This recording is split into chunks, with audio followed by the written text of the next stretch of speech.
बहू। शादी के पहले से ही विभा को कपड़े धोने का बड़ा शौक था। कभी नल के नीचे तो कभी तालाब के पास। अरे मेरी नीली वाली लुंगी नहीं दिख रही है। विभा की अम्मा कहाँ रखी है लुंगी? अरे वो तो विभा ने परसों ही धोकर रखी थी आपकी अलमारी में, देखो वहीं होगी। वो ना मैंने आज धो दी, मुझे लगा कि गंदी हो गई होगी। अरे कैसे गंदी हो गई थी? उसे तो मैंने पहना भी नहीं। हे भगवान, इस लड़की के कपड़े धोने की आदत से परेशान हो गया हूँ मैं।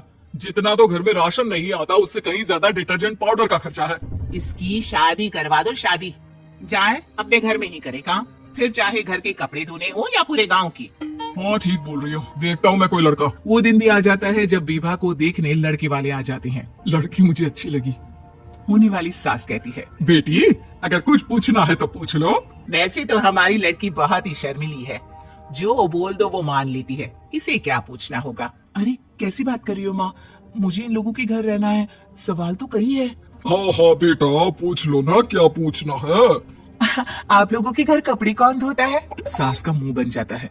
देखो अगर तुम ये कहना चाहती हो कि तुम्हें कपड़े धोने नहीं आते तो सुन लो, कपड़े मैं ही धोती हूँ, लेकिन तुम्हारे आ जाने के बाद मैं रुमाल तक नहीं धोऊंगी। अरे चुप रहना भाग्यवान, बहू बेचारी घर आई नहीं, उसे डराना शुरू कर दिया। वो क्या है ना बिटिया, अभी तक तो ये कल्लू की माँ ही धोती थी, लेकिन अब तुम्हारे पापा तो दहेज में वॉशिंग मशीन देंगे ही।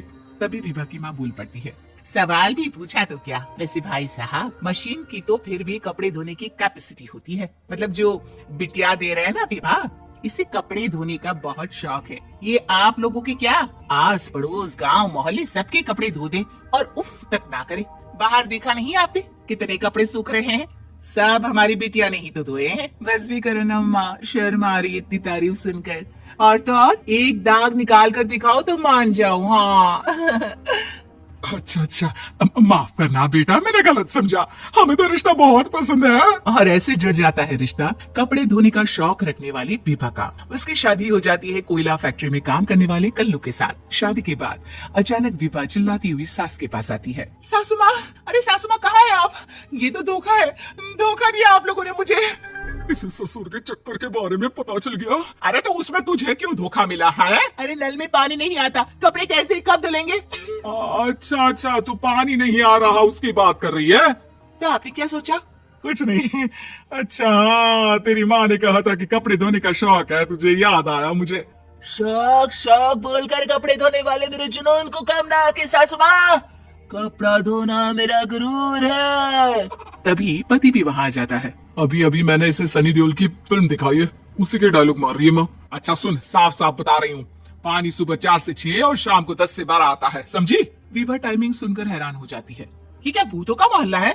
सुबह 4 बजे उठकर कौन कपड़े धोता है? 4 बजे टंकी में पानी जाता है, फिर सारा दिन धोना ना, किसने मना किया? अरे कैसे बात कर रही है? 200 लीटर की टंकी में कितने कपड़े धो लूंगी मैं? सुबह ही उठ जाऊंगी मैं। अब क्या था, विभा सुबह 4 से लेकर रात के 12 बजे तक कपड़े ही धोती रहती। एक रोज सास पड़ोस से निकलकर कहीं जा रही होती है कि साथ वाली कहती है, हाँ कल्लू की माँ, जरा ये बताओ कि 2 साड़ी है, 2 ब्लाउज और एक पेटीकोट और एक नाड़ी वाला लंबा कच्चा। हाँ तो? अरे तो क्या, कितना लोगी धुलाई ये बताओ। धोबन दिख रहे हैं हम क्या? हमारे पति सरकारी नौकरी से अभी अभी रिटायर हुए हैं और बेटा सुपरवाइजर है कोयला फैक्ट्री में। धोबन समझ रखा है हमें। हाय रे कल्लू की अम्मा, माफ कर दो, वो तो मोहल्ले में यही सब बता रहे थे कि तुमने बहू को कपड़ा धुलवाने के काम में लगा दिया है। सास को पड़ोसन की बात सुनकर गुस्सा आ जाता है। वो घर पहुंचती है जहां घर के बाहर ही इतने सारे कपड़े सूख रहे होते हैं जितने कि किसी धोबन के घर पर। अरे ओ कल्लू की दुल्हन, बाहर निकल। माँ जी यहीं आ जाओ, बाथरूम में चादर धो रहे हैं हम। अरे अभी हम धोते हैं, तुमको बाहर निकलो। ये आस पड़ोस वाले बोल रहे हैं कि हम बहू से कपड़े धुलवा धुलवा कर उसे कपड़ा धोने वाली बना दिए हैं। अरे छोड़ो ना माँ जी, किन लोगों की बातों में आती हो? आस पास के लोगों का तो काम ही होता है कि वो किसी तरह सास बहू को लड़ा दे। बहू सारे घर के कपड़े धोती है, ये क्या कम है? बोलिए। सास को भी लग जाता है कि वो बहू का ये संकेतन नहीं छुड़वा सकती, इससे अच्छा है कि खुद ही चुप हो जाए। एक रोज सास और बहू मंदिर जाते हैं, जहाँ सास की साड़ी वहाँ खड़ी भीख मांगने वाली से मिलती है। माँ जी क्या बात है, आपकी साड़ी उस भिखारन से कितनी मिल रही है ना? हाँ हाँ देखो तो, दोनों की साड़ी मिल रही है। क्या बात है कल्लू की अम्मा, तुम खुद को तो अफसर की बीवी बताती हो और ऐसी सिंपल सी प्लेन साड़ी पहनकर घूमती हो। सिंपल और प्लेन नहीं है ये साड़ी। तो क्या सोने के धागे से फूल बने हैं? कुछ भी सासू माँ, कुछ भी। हाँ बने थे इस साड़ी में सोने के धागे से फूल। मेरे पति लेकर आए थे मद्रास से स्पेशली मेरे लिए 10,000 की। लगता है भाई साहब इस भिखारन के लिए भी सेम टू सेम साड़ी लेकर आए होंगे 10,000 की। सास उस वक्त तो कुछ नहीं कहती, लेकिन बहू के साथ घर आती है और अलमारी से एल्बम निकाल कर लाती है। ये साड़ी देख रही है, ये वही साड़ी है जिसे मैंने अभी पहना था।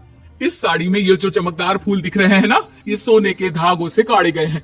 लेकिन तू लोकल वॉशिंग मशीन ब्रश से घिस घिस कर सारे फूलों को निकाल कर साड़ी प्लेन कर दी। मुझे माफ कर दीजिए सासू माँ। और तो और, जब मैंने तुझे तेरी गलती के लिए कुछ नहीं कहा, लेकिन तूने तो सबके सामने मेरा मजाक ही बना दिया। क्यों? बहू को समझ में आ जाता है कि अब से उसका कपड़े धोना बंद।